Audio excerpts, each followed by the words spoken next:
So, just a quick thing here, guys, about consistency and patience. So, kind of coming into the end of the year, New Year's resolutions, etc., etc. You'll see probably a lot of things about 8 week, 6 week diets, or 8 weeks, 6 weeks in the gym program to kind of lose body fat.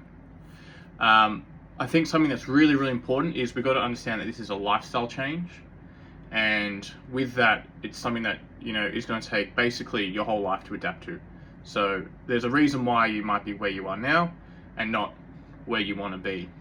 We all have that with life, with any other aspect, but exercise specifically, we got to adopt a different lifestyle so you can get to where you want to be, and most importantly, keep that and sustain that throughout your whole life. And those two things that will bring that is consistency in those changes and patience to see the results and to kind of slowly modify your life so those differences become sustainable. I can use the example about consistency and patience, even though I'm a very impatient person, but with having osteoarthritis. So there are still good weeks, good days, bad days, etc. But from where I was during COVID lockdowns to now, during COVID lockdowns, I was quite spasmodic kind of with the training I was doing. I was getting really frustrated, having a lot of days where I wasn't really training or most importantly eating well to recover from that training. And walking to and from my local shops, which was basically a mile or just under 2 kilometers, would cause me the same aggravation it does now to do just basically 10 times that. So a big difference, and I really owe that to being consistent. So not only with my training, but trying to be more consistent with my nutrition.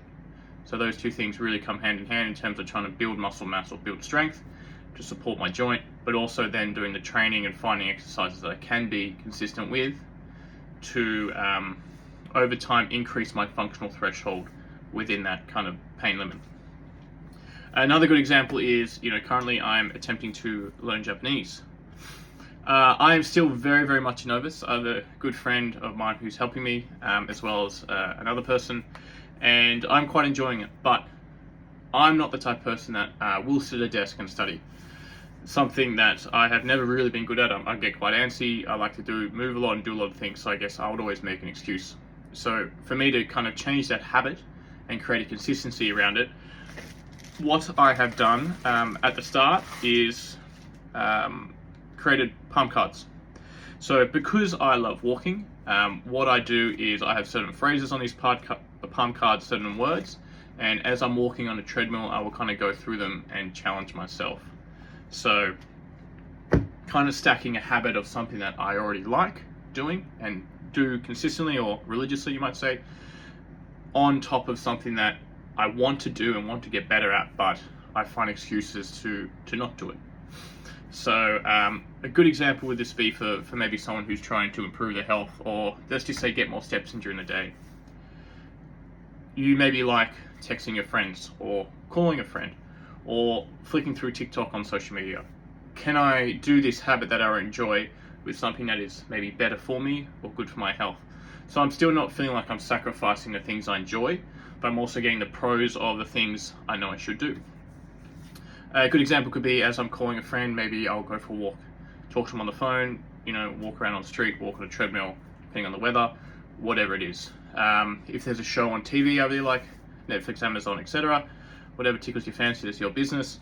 Can I do that whilst, again, walking on a treadmill or sitting on the gym and sitting on a recumbent bike? So I'm not taking away from, hey, this is my kind of downtime out of work, stress, where I can kind of watch something, but I can get a few steps in, or I can kind of spin my legs over on a bike, so I'm still doing something that's also beneficial for my health. A big thing which I also think is great is, if you have a group of friends, a good supportive network, you can try and do this together. So maybe have a social outing where you might go for a walk in the park, or, if you like going to cafes, being biased, that's something I do love. Maybe, walk to a cafe, get a coffee, sit there for a while, go for a walk around and talk. So you're still getting that social aspect with your friends. You're having a supportive network there where you guys are all kind of helping each other improve your health, but then you still also get the aspect of enjoying a coffee and enjoying that social life. there's 1,000 ways you can do this. It's just kind of about finding little things within your life that you can maybe slowly change to improve your health. And that's it, really. So I hope that helps. Something to consider and think about. And yeah, let me know. I'd love to hear, obviously, if you guys have any modifications you've made for yourself that have been really helpful, or if you're struggling for some, again, write in the comments and I can try and advise where I can. Strong emphasis on advice. But yeah, thanks for listening to my shit once again, and until next time.